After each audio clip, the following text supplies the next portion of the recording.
one of my clients brought me their MRI findings today, and we had a little discussion about it. So they have gone to the doctor. The doctor actually said, like, let's go get checked out.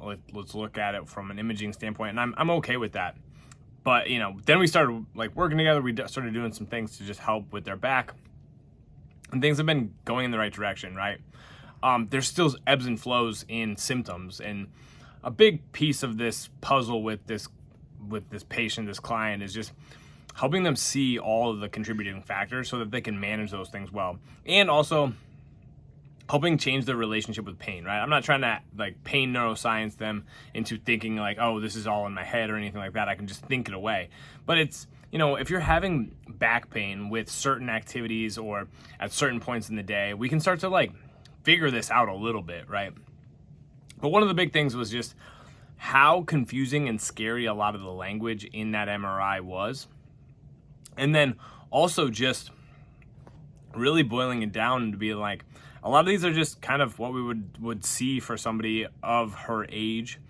And MRIs just show tissue, right? They don't show your workout programming. They don't show your habits. They don't show your sleep routines. They don't show your lifestyle, right? And that's the tricky part. Your lifestyle contributes significantly to how you feel and to your bodily function. And to be honest, this client, and she understands this, is more sedentary than she would like to be. She also works a relatively stressful job, especially seasonally.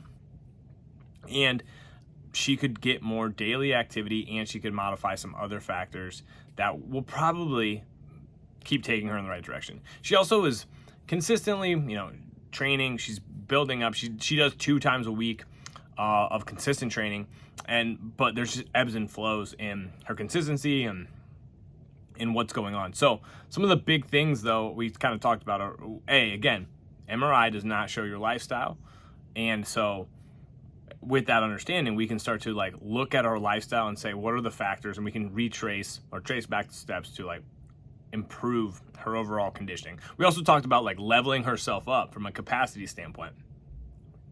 She really bought into the analogy of like, I have to pour some stress out of my cup, and I also have to build the bigger cup, which I like the cup analogy for that. We also talked about the modifiable aspects of stress management.